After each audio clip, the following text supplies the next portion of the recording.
신앙생활에서 하나님을 향한 그 사랑과 열정을 잃어버리게 되면 사라지는 것들이 있습니다. 신앙의 본질이 희미해지게 되고요.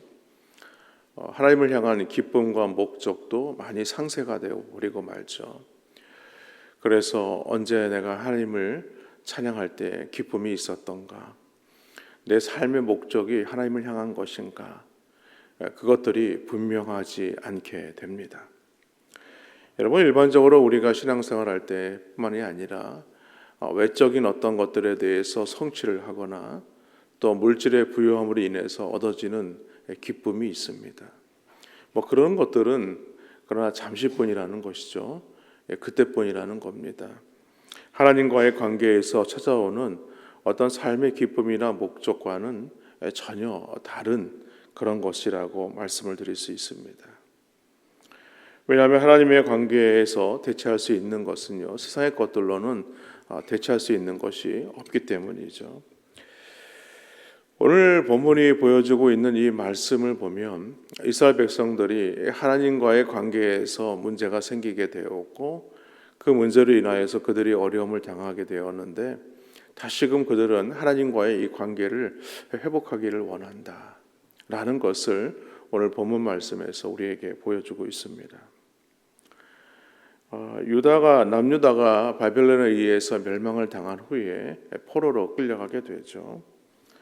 그들은 포로로 끌려가면서 오늘 이 시온을 기억하고 오늘 울었다, 통곡했다라고 오늘 말하고 있습니다. 그들은 비록 하나님께 불순종해서 지금 포로의 신세가 되었지만 그래도 하나님의 도성 예루살렘을 잊지 않겠다는 것이죠. 오히려 지금 남유다를 침공한 이 바벨론에 그들의 무도함을 갚아주시기를 고대하고 또 이스라엘의 회복을 다시금 꿈꾸고 있습니다. 결국에는 우리가 잘 알다시피 솔로몬 이후에 이스라엘이 북이스라엘과 남유다로 갈라지지 않았습니까? 북이스라엘은 기원전 722년에 아수르에 의해서 멸망을 당하고, 그 이후에 남유다는 130년이 지난 이후에 이 바벨론에 의해서 멸망을 당하게 되죠. 그 당시에 남유다의 왕이었던 시드기야는요, 이 바벨론으로 끌려가게 되고, 이스라엘 백성들은 세 차례에 걸쳐서 이 바벨론 포로로 다 끌려가고 맙니다. 근데 바벨론으로 끌려간 사람들은 일반적인 사람들을 다 끌고 간 게 아니고요. 그 당시에 이 혼합 정책을 썼던 이 이방 민족들은 이 남유다의 인재들이죠. 귀족들과 인재들을 선별해서 그들을 끌고 간 것입니다. 그러니 예루살렘에 남겨진 사람들은 살아갈 길이 막막한 농부들과 또 어려운 일반 백성들만 남겨지게 된 것입니다. 그때에 함께 끌려간 오늘 시인이 오늘 이 말씀을 우리에게 전하고 있는 것입니다. 그러면서 이 바벨론의 여러 강변에서 울었다. 우리가 잘 알고 있다시피 우리가 알고 있는 유프라테스 강과 티그리스 강, 우리가 잘 알고 있는 강이지 않습니까? 그 강변을 따라서 이스라엘 백성들이 옮겨갈 때에 여러 번 그 강물을 바라보면서 울게 되었는데, 그들이 울게 된 그 이유가 있다는 것입니다. 여기 울었다는 표현은 어떤 것을 말하냐면 큰 슬픔에 빠져서 대성통곡했다라는 것을 말합니다. 우리나라도 그런 일들을 경험하지 않았습니까? 일제강점기라든가 뿐만 아니라 또 6.25를 경험하면서 본인의 의지와는 상관없이 끌려가는 어떤 삶을 살고 고향을 등져야 되는 그런 삶을 살지 않았습니까? 그들이 그렇게 울 수밖에 없었던 이유 중은 그들이 바벨론 포로로 끌려갔기 때문에, 그것 때문에 단지 온 것이 아닙니다. 하나님의 도성에 있는 예루살렘, 그 시온을 바라보면서 사무치는 그 아픔이 그들 가운데 있었기 때문이라는 것이죠. 그래서 유다 백성들은 오늘 보니까 이상한 좀 행동을 합니다. 수금을 버드나무에 걸어 놓았다, 이렇게 얘기를 하죠. 이 버드나무라는 것은 그 당시에 남유다에 흔했던 나무들입니다. 그러니까 비록 먼 타지에 와 있지만 자신이 고향에서 보았던 그 버드나무를 보면서 저 이 시온에도 예루살렘에도 저 버드나무가 있었는데 하면서 그 시온을 지금 기억하고 있는 것이죠. 그런데 지금 포로로 끌려온 바벨론 땅에서 버드나무를 보고 있자니 이 고기에 대한 이 향수가 복받쳐 올라오게 된 것입니다. 그리고 오늘 수금은 연주하는 악기죠. 손에 들고 이렇게 켜는 악기인데도 불구하고 그것을 버드나무에 걸어 놓았다라는 것은 지금 자신들의 처지가 어떠한가, 하나님을 찬양해야 될 그 수금을 가지고 찬양하지 못하고 오히려 이제는 먼 타지까지 끌려와서 이제 그 찬양해야 될 그 분명한 목적을 잃어버리고 말았다는 것이죠. 그래서 마치 수금을 장례를 치르듯 자신들의 삶의 모습이 지금 그런 장례식과 같은 형벌을 받고 있다라고 지금 상징적으로 보여주고 있는 것입니다. 그런데 지금 유다 백성들을 더 고통스럽게 하는 것이 있습니다. 그것은 바벨론 사람들이 자신들의 기쁨을 위해서 수금을 타며 노래를 부르라는 것이었어요. 그래서 이스라엘 백성들, 특히 오늘 시인은 어떻게 우리가 하나님을 찬양해야 될 수금을 가지고 어떻게 너희들을 위하여서 기쁨을 위해서 노래할 수 있느냐, 그럴 수 없다라고 지금 말하고 있죠. 그러나 이러한 표현은 역설적으로 표현하면 하나님을 향한 간절한 어떠한 찬양을 드리고 싶다라는 어떤 표현입니다. 우리도 마찬가지죠. 시편 150편에 보면 호흡이 있는 자마다 여호와를 찬양하라고 했는데 우리의 삶에도 호흡이 없는 날이 온다는 겁니다. 호흡이 없다는 것은 우리의 호흡이 끊어지는 날을 말하는 것이죠. 그러나 우리가 이 땅을 살아가는 동안에 하나님을 향한 이 찬송을 불러야 되는 그 이유가 무엇이겠느냐는 거예요. 우리의 목적과 우리의 소망은 이곳에 있지 않아요. 영원한 하나님의 나라에 있습니다. 우리가 우리의 호흡이 끊어지게 되면 이 땅에서의 우리의 찬송은 끊어지게 되겠지만 그러나 우리가 천국에 들어가게 되어서 그곳에서는 영원히 하나님을 찬송하게 된다는 것입니다. 여러분, 그러므로 우리는 이 땅에서 우리에게 허락하신 이 찬송의 기회들을 소홀히 여겨서는 안 되는 것입니다.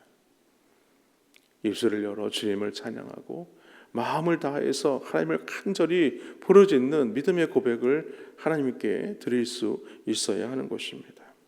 오늘 시인은요, 자신이 하나님을 찬양하고 싶지만 찬양할 수 없는 그런 상황들에 대해서 너무나 지금 마음이 아픈 것입니다. 그래서 시인은 예루살렘을 기억하겠다라고 오늘 다짐하는데 오늘 5절 말씀에 보니까 예루살렘아 내가 너를 잊을진대 내 오른손이 그의 제주를 잊을지로다 라고 얘기를 하죠. 이제부터는 자신이 할 수 있는 이 수금을 타는 재능을 하나님만을 위해서 하겠다 라고 말하고 있습니다. 그뿐만이 아니죠. 그 다음 절에 보면 시인은 자신이 예루살렘을 최상의 기쁨으로 찬양하지 않으면 내 혀가 입천장에 붙어도 좋겠다. 이 얘기는 무엇이겠습니까? 내 입이 마르고 찬양하지 내가 못해도 내가 상관이 없다는 거예요. 나는 하나님을 찬양하기를 간절히 바란다라는 표현을 이렇게 지금 표현하고 있는 것입니다.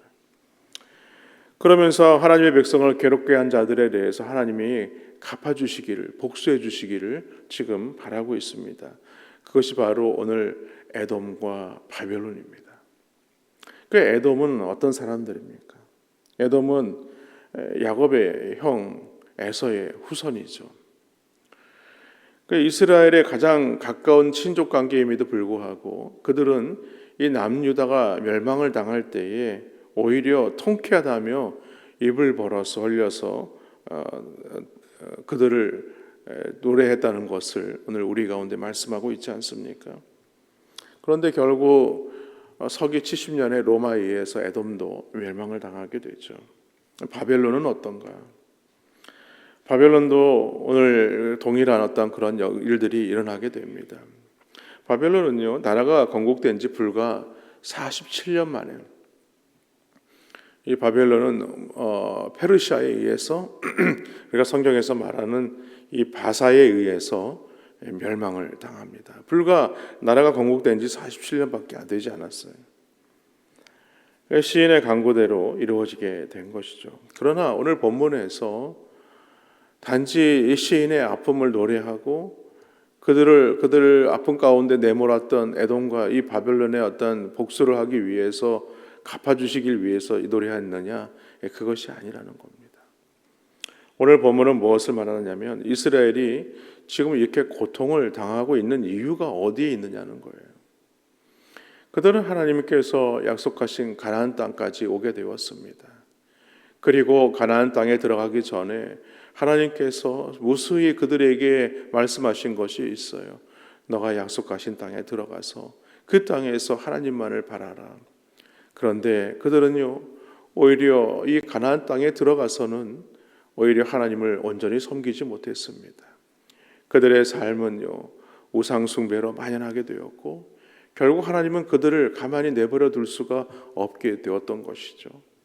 그래서 하나님의 기쁨이었던 성전을 헐어버리고 그들을 이방의 땅으로 포로로 끌려가게 하신 것입니다. 그러나 하나님은요, 그들을 잊어버리지 않으셨어요. 정한 때에 하나님은 약속하신 말씀대로 예언의 말씀을 이루시게 되어서 예루살렘으로 돌아오게 하시죠. 그러므로 오늘 우리가 이 말씀을 보면서 깨달아야 하는 것이 있습니다.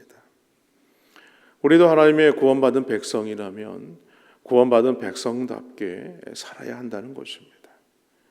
세상적인 가치관이나 헛된 우상들이 우리의 심령 가운데 자리 잡지 못하도록 하나님의 말씀을 붙들고 믿음으로 굳게 하는 삶을 살아야 한다는 것이죠.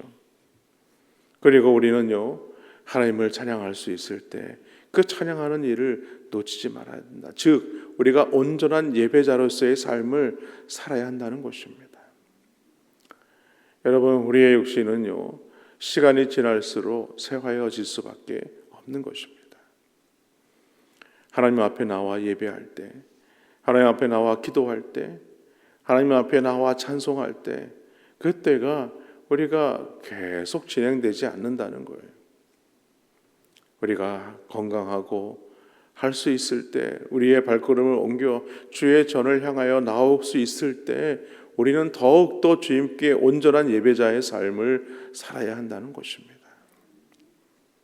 그래서 오늘 우리의 삶에서 하나님께 드려야 할 이 예배와 찬송을 빼앗기지 않도록, 그것을 잃어버리지 않도록 더욱 온전한 믿음으로 주님 앞에 예배하시는 우리 두자람교회 모든 성도님들 되시기를 주님의 이름으로 간절히 축원합니다.